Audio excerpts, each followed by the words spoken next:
Everyone, this is Indrajit Ganguly, and today I am continuing with the last day's topic, that is topic 2, the Russian Revolution. I have already discussed you that I basically divided this topic into three parts, that is the conditions of Russia before 1905 and the period from 1905 to 1914 and finally the period after First World War. Okay. I hope there was no problem with the conditions of Russia of Russia before 1905, the political, social, and economic conditions that I have already discussed in my last video. Today I discussed you that today I will discuss with you about the effect of socialism in Russia. Remember, students, the idea of socialism was very influential in Russia. The idea of Louis Blanc, Robert Owen, and also Karl Marx was very influential in the society of Russia. I have already discussed you that the Russian peasants and workers, they are regarded as the natural socialist. Why natural socialist? Because the workers, they divided by different skills, right? But whenever there is a problem in the factory and whenever there is a clash with the owner, factory owner, so obviously all the workers, they get united and they fought against their owner. Just in peasantry, just in the case of peasantry pulled their land together, and the output of the land would be divided by the among the peasantry of their family needs, right? So obviously we can say that the peasantry and workers, which two groups are regarded as the main force of the socialism, so basically that are found in Russia. So in 1898, Social Democratic Workers Party was founded in Russia, and after 2 years in 1900, Socialist Revolutionary Party was founded. Remember one thing, generally Russia was an autocratic country and Russia was under the monarchy. Tsar Nicholas II was the autocratic ruler, so all the political party was banned in Russia. So these political parties was performed their actions secretly, and they are in strict surveillance. Okay, generally the Social Democratic Workers Party, as you know, this is a workers party, they believe that the workers are the main force of the revolution. They believe that workers could change the Russian society. Other groups are there, that is Social Revolutionary Party. They believe that no, peasantry could become the main force of the revolution, because peasantry are natural socialists, because they pulled their land together and whatever the agricultural outputs, they divided this output according to their family needs. Okay, so this party was believed that the peasantry could be the main force in the change of the society, in a change of the society. So the Social Democrats and Social Revolutionaries, they are not agreed with each other. Finally afterwards, Social Democrats Party, they divided into two groups. One group is called Bolsheviks, another group is called Mensheviks. Remember, students, the difference between Bolsheviks and Mensheviks are very important for 3-mark question. So you have to prepare a note on the difference of the Bolsheviks and Mensheviks. What are the difference? First of all, I told you that the Social Democrats Party were divided into two groups. First one is Bolsheviks, next one is Mensheviks. Bolsheviks were led by one of the greatest leaders the world ever had, Vladimir Ilyich Ulyanov. Vladimir Ilyich Ulyanov, and he is known as V.I. Lenin. And the Mensheviks were led by Julius Motov. What is the difference between these parties? Basically, Bolsheviks believe that the party should be they must raise voice against the repressive society like Tsarist Russia, and party should be disciplined and should control the quality of the members. So basically their main objective, the party should have the qualitative member. Okay, they are not thinking about the quantity of the member, large number of members. No, they are thinking about the qualitative members. And on the other hand, the Mensheviks, they believe that the party should be open to all. So on this ideology, remember all these party, they adopted and they really influenced by the socialist ideology, but they have some different opinions and different thoughts.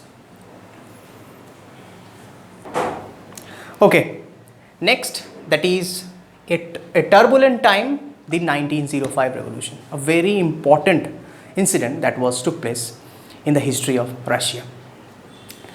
Okay, like the other European countries, liberals, radicals, social democrats, social revolutionaries, they are also demanding for new constitution for Russia.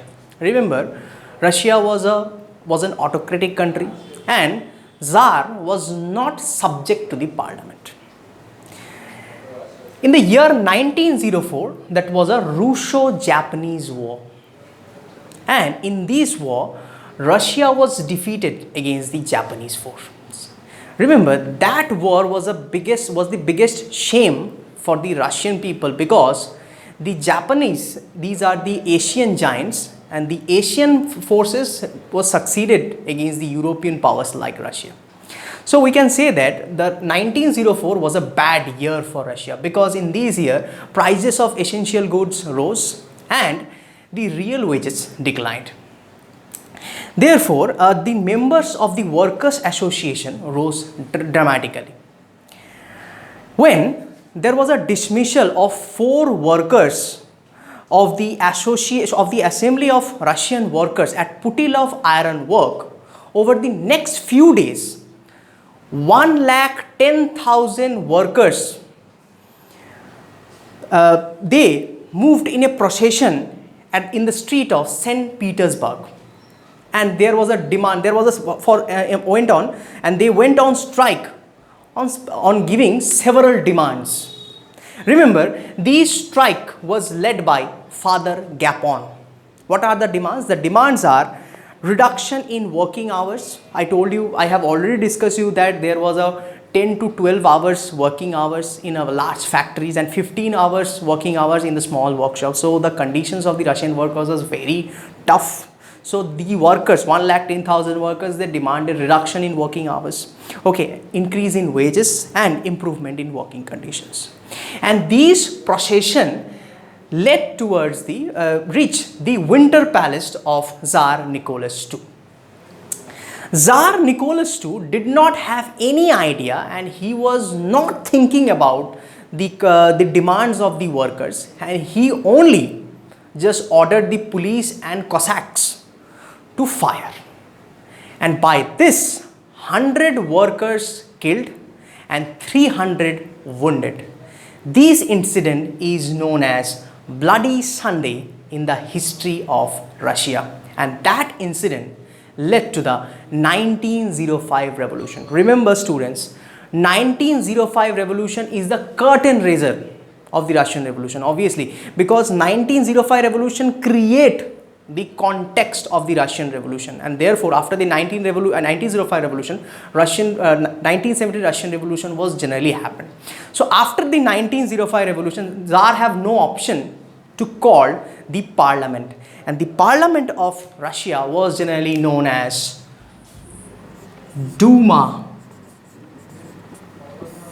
Remember student, it is very important for 1 mark question. If there is a question that what is Duma, you have to say that Duma is an elected consultative parliament of Russia. Now I am repeating once again, Duma is the elected consultative parliament of Russia. So after the 1905 revolution, Tsar has no option to call Duma. Remember, in a monarchical country, there is no value of parliament, because the king is the absolute ruler.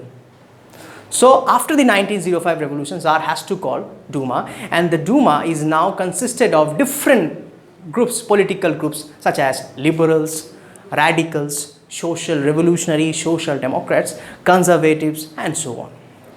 And after the revolution, most factory committees and trade unions declared illegal, and several political activity was also restricted by the government. But the problem is, Tsar did not wanted to consult with Duma. So after 75 days, Tsar dismissed the first Duma, and he dismissed and re-elected the second Duma within 3 months, and he once again dismissed the second Duma too. Why? Because Tsar did not want any authority who is questioning the did not want any person or any political groups who is questioning the authority of Tsar. So that's why he dismissed the 2 Dumas. And in third Duma, he only packed with the conservative political groups which are generally favored the opinions of Tsar.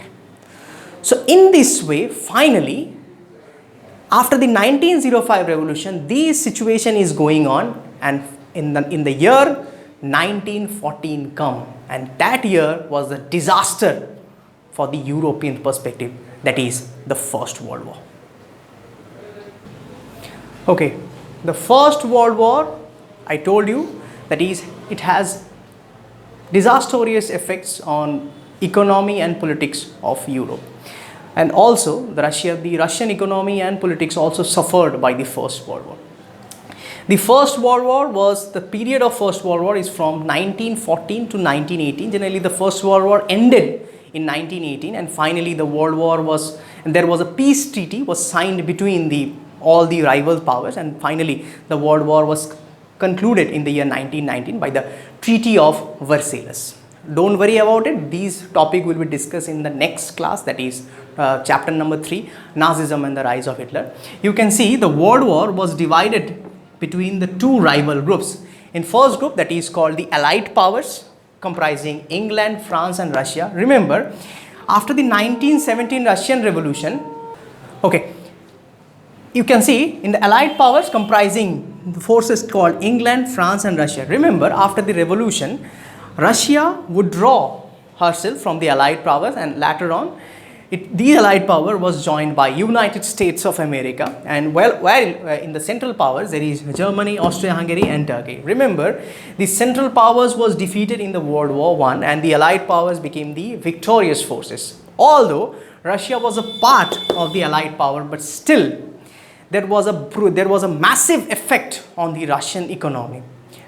I think I have already discussed you that in the Russo-Japanese War, Russia was defeated Russia was defeated against the Japanese power, but still Russia was a European power. It has lots more military and defense skills rather than Japan, but still they are defeated. Russia only decided to take part in the First World War because they have competition with Germany. So they wanted to take revenge from Germany. That's why Russia participated in the First World War. So the First World War has some effects on the Russian economy. What are they? First one, that is, there were 7 million casualties in Russia. You can understand the 7 million, that means 70 lakh people died in the First World War.